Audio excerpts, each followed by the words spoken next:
नमस्कार, आपके साथ मैं हूं रुमाना अलवी और आप सभी दर्शकों का आपके अपने मनपसंद अन्नदाता कार्यक्रम में स्वागत करती हूं। भारतीय किसान का जीवन बहुत कठोर और कष्टपूर्ण है। वे सादगी, सच्चाई और भोलेपन की मूर्ति है। वे पूरा दिन खेत के काम में लगा रहता है और अपने परिश्रम से धरती को सींचकर हरा भरा बनाता है, इसलिए तो उसे अन्नदाता कहते हैं। ऐसे ही भारतीय किसानों को खेतीबाड़ी से जुड़ी हुई बहुत सी नई लाभकारी जानकारी देने के लिए हर रोज सुबह हम आपके साथ आते हैं। तो चलिए किसान भाइयों, मखाना की खेती अपने राज्य के भागलपुर, दरभंगा, मधुबनी आदि जिलों में काफी बड़े पैमाने पर की जाती है और इस समय कई किसान इसकी रोपाई कार्य भी कर रहे हैं। लेकिन जो किसान भाई अभी तक इसकी रोपाई नहीं कर पाए हैं, वे कुछ खास प्रबंधनों को अपनाकर मखाना की रोपाई कर सकते हैं। तो मखाना की रोपाई करते समय किन किन प्रबंधनों को अपनाना है और इसकी रोपाई के बाद फसल का प्रबंधन किस तरह से करना है, इस बारे में जानकारी दे रहे हैं केंद्रीय मखाना अनुसंधान केंद्र जिला दरभंगा के कृषि वैज्ञानिक डॉक्टर IS सिंह।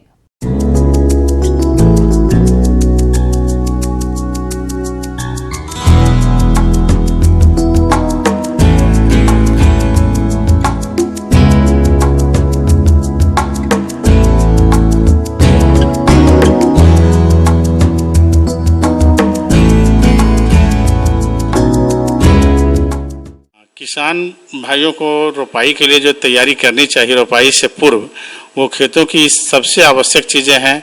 आज के वर्तमान स्थिति में देखें तो अगर सही से खेतों में की जाए तो तालाबों से करीब करीब 1.5 से 2 गुना ज़्यादा पैदावार होता है खेतों में तालाबों की अपेक्षा। लेकिन बात आती है कि अच्छा मैनेजमेंट में आसानी तो तालाब में है, क्योंकि खेत में गहराई कम होने के कारण यहाँ घासों की समस्या ज़्यादा रहती है। मखाना की खेती हमारे राज्य में बड़े पैमाने पर की जाती है, लेकिन इसका औसत उत्पादन बहुत ही कम है। अगर किसान इसकी उन्नत किस्मों का चयन कर खेती करें तो मखाना की फसल से अच्छी पैदावार ले सकते हैं। तो आइए जानते हैं इसकी उन्नत प्रजातियों के बारे में।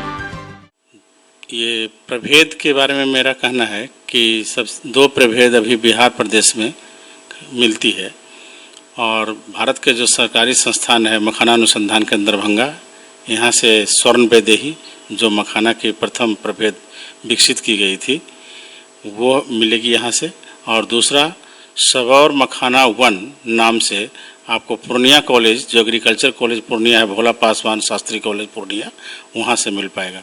ये दोनों प्रभेद ही अच्छे काम कर रहे हैं, इसलिए किसान भाई जहाँ कहीं भी जो नज़दीक की एरिया उनको लगता है कि उनके गांव के पास से नज़दीक है, वहाँ से वो प्रभेद को परचेज करके, जो कि 100 रुपये केजी दरभंगा में है और पूर्णिया का वहाँ का पता चल जाएगा वहाँ पूछने पर। लेकिन अभी जो दरभंगा से प्राप्त होगी बीज, उन्हें 100 रुपये प्रति किलोग्राम की दर से प्राप्त होगा।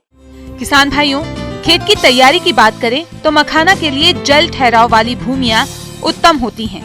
खेत की तैयारी के लिए सबसे पहले खेत की एक बार गहरी जुताई करें, बाद में 2 से 3 बार पाटा चलाकर मिट्टी को भुरभुरा कर लें। इसके बाद खेत के चारों ओर 1 से 2 फीट की मेड़ बना लें, जिससे खेत में पानी भरा जा सके। पानी भरने के उपरांत फिर से जुताई करें। और पानी की समस्या जहाँ तक पूरी करने की है, तो अगर किसी भी किसान भाई को या कम्युनिटी लेवल पे वो सोलर पैनल है जिनके पास, तो डीजल से सिंचाई करने की आवश्यकता नहीं है, फिर खेत में करना आसान है। और जो आज तक हमें किसान भाइयों से जो मिलती है जानकारी की, सबसे ज़्यादा समस्या उनको आता है रोपाई करने के बाद घासों की। और इस घास को हटाने के लिए उनके पास सिवाय उसको मजदूर लगाकर हाथों से निकलवाने के उपाय और कोई दूसरा उपाय नहीं है। तो यहाँ पर जुताई के समय अप्लाई करना चाहिए 2,4-D नीम का तेल थोड़ा। ये दोनों 2,4-D दवा हर जगह मिल जाती है। ये बीडीसाइड है, घास को मारने वाला। इसकी थोड़ी अप्लाई जो आपको 3 ml प्रति लीटर की दर से जो करते हैं हम लोग, इसका छिड़काव रोपाई के समय में ही, जो गीली जुताई करते हैं, जो गीली जुताई के समय उस समय करनी चाहिए, रोपाई के समय नहीं, तब उसके बाद ही रोपाई करें। तो 2,4-D घास मारने में अच्छा काम आता है। तीसरा है आपको काई की समस्या आती है बहुत ज़्यादा, तो काई की समस्या के लिए भी ख़त्म करने के लिए उसको कॉपर सल्फेट तूतिया के नाम से मार्केट में मिलता है। इस कॉपर सल्फेट को कपड़े में 50-50 100 ग्राम का गुठली बना करके खेतों में 5-6 जगह जहाँ पर कि घास आ रही है, समस्या काई की समस्या है, उस जगह लकड़ी के सहारे कपड़े को बांध के लकड़ी के सहारे पानी में छोड़ दें। और ये काई, ये कॉपर सल्फेट जो है तूतिया, ये घुल करके आपको काई को नहीं होने देगा। काई की मारने का इससे अच्छा दवा नहीं है। प्रत्येक फसल की भांति मखाना की फसल से अच्छा उत्पादन लेने के लिए इसमें पोषक तत्वों का प्रयोग करना पड़ता है। तो आप पोषक तत्वों को कितनी मात्रा में और कब प्रयोग करें, आइए जानते हैं। दूसरा है कि जो खादों की समस्या है कि क्या खाद दें जिससे कि पौधे का बढ़वार अच्छा हो, उसमें ये बहुत आवश्यक है। गीली जुताई कर उसमें 8 से 10 क्विंटल प्रति हेक्टेयर की दर से महुआ केक, करंज का केक, खली जो है, महुआ की खली, करंज की खली, नीम की खली, ये जो कुछ भी उपलब्ध है उसको 8 से 10 क्विंटल प्रति हेक्टेयर की दर से गीली जुताई के समय में उसमें मिलाएं। और 2.5 kg के दर से, अगर प्रति कट्ठा के दर से किसान को बताया जाए तो 2.5 kg यूरिया, उसके बाद आपको 2 kg DAP और 1 kg पोटास, ये तीनों खादों की मात्रा अगर इस तरह से प्रति कट्ठा की दर से अगर किसान भाई करें गीली जुताई के समय, तो हमें लगता है कि फिर पौधों का विकास भी अच्छा होगा और उनको अच्छी आमदनी, अच्छी पौधे पैदावार प्राप्त होगा। मखाना नर्सरी तैयार कर लेने के बाद अहम काम होता है इसकी रोपाई, जहां पर किसान अक्सर चूक कर जाते हैं और इसका नतीजा होता है कि रोपाई के बाद अक्सर पौधे सूखने लगते हैं। तो आप इस समस्या से बचने के लिए इसकी रोपाई कैसे करें, आइए जानते हैं। रोपाई करने के लिए जो दूरी है प्रस्तावित है हम लोगों के द्वारा, अनुसंधान केंद्र के द्वारा, वो 1.25 मीटर बाय 1.25 मीटर है। पौधे से पौधे की दूरी और पंक्ति से पंक्ति की दूरी 1.25 मीटर रखनी चाहिए। क्योंकि किसान भाई अपने मछली लेने में अलग से अपना, उनका एक अलग इंटरेस्ट है, उसका ज़्यादा से ज़्यादा पैदावार पाना चाहते हैं, तो मखाना में जनरली नहीं लेते हैं यहाँ किसान भाई। लेकिन अगर मेरे हिसाब से देखा जाए तो अगर मखाना के पैदावार को मेंटेन करते हुए समय निकालने का जो है, मछली को डालने का, अगर इसे करें तो कोई हानि नहीं है। और 4 क्विंटल प्रति हेक्टेयर की दर से तो खूब आराम से मछली का भी पैदावार वो ले सकते हैं और ये फायदेमंद है और उन्हें जो आर्थिक फायदा भी पहुंचेगा। गर्मा मूंग और उड़द की फसल इन दिनों फूल बनने की अवस्था पर है और इस समय मौसम के बदलाव के चलते इस फसल की विशेष देखरेख करने की जरूरत होती है, क्योंकि जैसे ही मौसम में बदलाव होता है इस पर कीट और रोगों का प्रकोप तेजी से बढ़ने लगता है, जो कि इसकी उपज में भारी कमी ला देते हैं। इसलिए मूंग और उड़द की फसल का सही प्रबंधन कैसे करना है, इस बारे में जानकारी के लिए हमारे संवाददाता ने संपर्क किया बिरसा कृषि विश्वविद्यालय जिला रांची के कृषि वैज्ञानिक डॉक्टर चंद्रशेखर महतो से।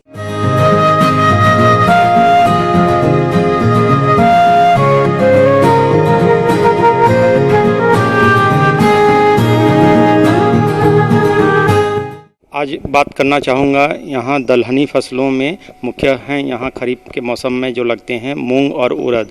और सबसे बड़ी बात है मूंग और उड़द के फसलों में कि ये साल में 2 बार लगते हैं, एक गर्मा में लग सकते हैं और दूसरा इसका जो मेन सीजन है खरीफ उसमें लगते हैं। तो आज मैं बात करूँगा गर्मी में लगने वाली मूंग और उड़द फसलों का प्रबंधन किस तरह से करें। खरपतवार नियंत्रण। पहली सिंचाई करने के बाद निकाई करने से खरपतवार नष्ट हो जाते हैं। आवश्यकता यह है कि फसल को बुआई से 40 से 45 दिन तक खरपतवार रहित रखना चाहिए। और जो किसान इस फसल को अभी तक लगा चुके हैं उसमें अभी 1-2 फसल प्रबंधन है जो जिसको कि बहुत ही करना आवश्यक है, जैसे कि निकाई गोड़ाई। हालांकि ये गर्मी में लगता है और पानी का उस समय कम उपलब्धता होती है, तो इसमें खरपतवार का प्रकोप भी कम होता है, लेकिन फिर भी एक निकाई गोड़ाई जरूर कर दें ताकि मिट्टी ढीली हो जाए और जड़ों तक हवा का आवाजाही बना रहे, ताकि पौधा का विकास ज़्यादा हो। और अगर पौधा का विकास ज़्यादा होगा तो उसमें फलियां भी अच्छे बने लगेंगे। इसके अलावा जब उसमें फूल आने लगें तो उस समय 1-2 पानी जरूर दे दें ताकि पानी की जो उपलब्धता है उसके अनुसार पौधा अधिक से अधिक उसका उपयोग कर सकें। जैसा कि आपने बताया जो मूंग फसल है उसमें जो पीली चितकबरा रोग है ये मुख्य रोग है इस फसल में।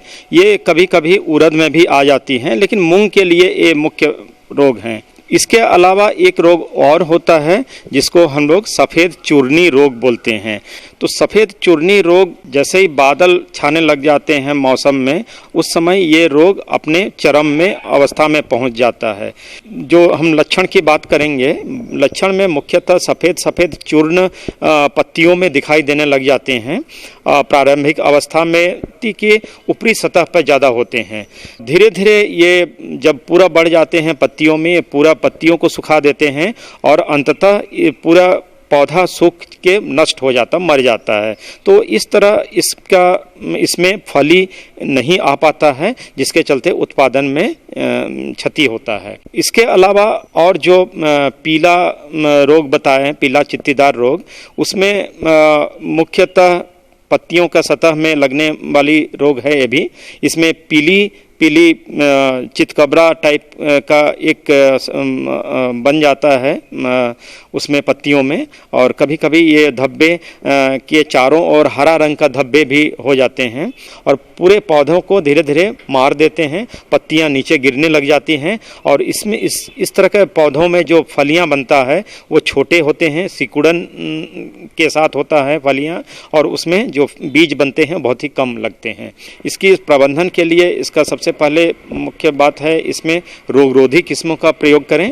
रासायनिक दवाई का छिड़काव करना चाहिए। हम कार्बेंडाजिम नामक एक दवाई होती है, वो उसको हम छिड़काव करते हैं, या एक इंडोक्साकार भी दवाई होती है, या इमिडाक्लोप्रिड। इसको 1 ml प्रति लीटर पानी में मिला के अच्छी तरह छिड़काव कर देने से इसमें रोग से बच सकते हैं। जैसे कि मैंने बताया, एक तो सबसे महत्वपूर्ण कीट है इसमें सफ़ेद मक्खी, जो कि एक जो पीली चितकबरा रोग है उसको फैलाता है, तो उसको हमें उसको बचाना चाहिए फसल को अपने। इसके अलावा एक भुआ पिल्लू का भी प्रकोप होता है इस फसल में। छोटे अवस्था में ये पत्तियों के नीचे झुंड में रहते हैं, पत्तियों को खा के नष्ट कर देते हैं। तो इस तरह के पौधे में बीजों का विकास कम होता है, फलियां नहीं बनते हैं। तो इनके बचाव के लिए प्रबंधन है, जब ये छोटे अवस्था में रहें, आप सुबह सुबह खेतों में एक बार घूम लें, वो पत्तियों को खा के उसको जालीदार बना देते हैं। उस तरह के पत्तियों को हम निकाल लेते हैं और बोरा में डाल के दूर उसको नष्ट कर देते हैं या जला देते हैं। फली छेदक कीट सभी दलहनी फसलों में लगती है। उड़द मूंग में भी ये समस्या काफ़ी देखा गया है, खासकर झारखंड और बिहार में ये काफ़ी मात्रा में पाया जाता है। फलियां जब पकने लग जाती हैं या जब बनने लग जाती हैं, तो इनके बचाव के लिए इंडोक्सा कार्ब एक दवाई आती है, बहुत ही कारगर दवाई है। इसकी मात्रा बहुत ही कम लगता है, 0.5 ml प्रति लीटर पानी में इसको घोल के आप खेतों में छिड़काव कर सकते हैं और इस फली छेदक से आप बचाव कर सकते हैं। भिंडी काफी लोकप्रिय सब्जी है, बाजार में इसकी मांग हमेशा बनी रहती है, इसलिए किसान इसकी खेती बड़े पैमाने पर करते हैं। वर्तमान में भिंडी की फसल फूल और फल बनने की अवस्था पर है, लेकिन इस समय फसल पर कई हानिकारक कीटों का प्रकोप होता है, जो कि फसल की बढ़वार को तो बाधित करते ही हैं, साथ ही उपज की गुणवत्ता भी खराब कर देते हैं, जिससे किसानों को भारी नुकसान उठाना पड़ता है। ऐसे में किसान इन कीटों की रोकथाम के उपाय अपनाकर होने वाले नुकसान से बच सकते हैं। तो इसके लिए किसान कौन कौन से उपायों को अपनाएं, आइए जानते हैं बिरसा कृषि विश्वविद्यालय जिला रांची के कीट वैज्ञानिक डॉक्टर रविंद्र से।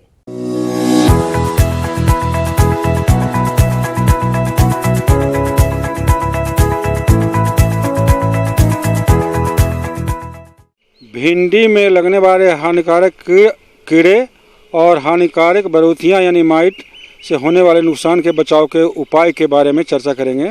तो जैसा कि हम सभी जानते हैं कि भिंडी हमारे झारखंड और बिहार का बहुत ही महत्वपूर्ण नगदी सब्जी फसल है, जिसको प्रायः बरसाती फसल के रूप में भी लेते हैं, गर्मा फसल के रूप में भी लेते हैं, और ये बहुत ही पौष्टिक सब्जी के रूप में जाना जाता है, जिसकी सब्जियां भुंजिया के रूप में भी खाते हैं, करी के रूप में खाते हैं, और इसका सूप बहुत अच्छा होता है। और इसलिए ही बाजार में भिंडी का दाम बहुत ही ऊंचा चला गया है, बहुत ही मुनाफे का फसल है। लेकिन जैसा कि आप जानते हैं कि भिंडी में लगने वाले कई तरह के हानिकारक कीड़े हैं। प्रदेश के जिन किसान भाइयों ने भिंडी की फसल लगा रखी है, उनकी फसल अभी बढ़वार के साथ फलन की अवस्था पर होगी, और इस अवस्था पर इस फसल में कुछ कीटों का प्रकोप होता है, जैसे कि सफेद मक्खी, फल छेदक कीट एवं मकड़ी आदि। तो क्या है इन कीटों की पहचान एवं लक्षण और किस प्रकार से करें इनकी रोकथाम, इसकी समस्त जानकारी कुछ इस प्रकार से है। तो हम पहले आते हैं हानिकारक जो कीड़े हैं उसके बारे में। तो सबसे कोई भी गर्मी के फसल या रबी के फसल में झारखंड ऐसा जलवायु वाले मिट्टी वाले क्षेत्र में, और खास करके गर्मी के मौसम में तो इसमें एक सूक्ष्म जीव नाम का जिसे हम हानिकारक बरोथी कहते हैं, लाल मकड़ी कहते हैं, स्पाइडर माइट कहते हैं, इसका भी प्रकोप बहुत ही भयंकर रूप से होता है। जैसे जैसे तापमान बढ़ता है वैसे वैसे माइट का प्रकोप बढ़ता जाता है। इसका प्रकोप होता है जो कि सैकड़ों की संख्या में एक पत्ती में रहती है, और कोमल तना, पुष्पकली और यहाँ तक कि जो नवीन कोमल फल होते हैं उसमें भी इसका आक्रमण सैकड़ों की संख्या में होता है, जो उनके रस को चूसते हैं, जिसके चलते फलन में कमी आती है, पुष्पन में कमी आती है और उपज कम हो जाता है। जब पौधा सब कुछ बड़ा होता है तो पत्तियों में मधुआ नाम का कीड़ा लगता है, जिसके जो कि पत्तियों के और कोमल तनाओं के रस को चूस लेता है, जिसके चलते पत्तियां नीचे की ओर मुड़ जाती हैं और पौधा कमजोर पड़ जाता है। फिर सफ़ेद मक्खी भी इसमें लगता है, जिसके चलते आपके भिंडी में पीला सिरा मोज़ेक नाम का जीवाणु रोग लगता है।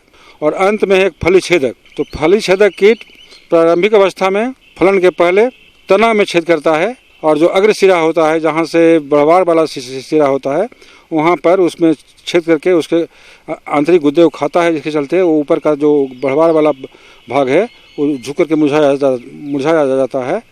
और जब फलन शुरू होता है तो फल में यही जो फल छेदक का जो पिल्लू है, शिशु कीट है, उससे प्रवेश कर जाता है और उसके अंदर ही अंदर खाते रहता है, जिसके चलते फल टेढ़े मेढ़े भी हो जाते हैं। तो ये है हमारा कीड़ों और बरोथियों की समस्या। और इससे निजात पाने के लिए जैसा बता चुके थे, क्लोरोपाइरीफॉस के जलीय घोल का उपयोग अगर हम वाटर के झरने के द्वारा करें जल क्षेत्र में, तो हम दीमक को नियंत्रित कर सकते हैं। और जब कुछ पौधा बड़ा हो जाए तो उसमें इंडोक्साकार्ब या इमिडाक्लोपिड नाम का दवाई का 1 से 1.5 ml दवाई प्रति लीटर पानी में घोल बना करके शाम की बेला में छिड़काव करके हम वो जो सफ़ेद मक्खी है, मधुआ है, उससे होने वाले नुकसान को रोक सकते हैं। फलन होता है, इसमें फल लगने लगता है, तो उससे निजात पाने के लिए हम बैक्टीरिया से निर्मित कीटनाशी जैसे बीटी है, बीटी से बना हुआ निर्मित कीटनाशी बाजार में मिलता है डेल्फिन के नाम से, बायोबिट के नाम से। तो इस दोनों में किसी एक का 2.5 ग्राम प्रति लीटर पानी में घोल बना करके शाम की बेला में छिड़काव करना चाहिए, गर्मी के मौसम में खास करके। वैकल्पिक रूप में आप नीम से निर्मित कीटनाशी या नीम से के बीज से बना हुआ घरेलू कीटनाशी का भी जलीय घोल का छिड़काव आप शाम की बेला में करें। तो ऐसा कर करके आप भिंडी के फसल में होने वाले नुकसान को रोक सकते हैं और जो भरपूर उपज आप ले सकते हैं। जो हम अभी आपको बताए हैं कुछ विचार बिंदु, इसको नोट करेंगे, अमल में लाएंगे, तो हमें आशा है कि आप अपने भिंडी के फसल से भरपूर उपज ले सकेंगे और भरपूर लाभ कमा सकेंगे।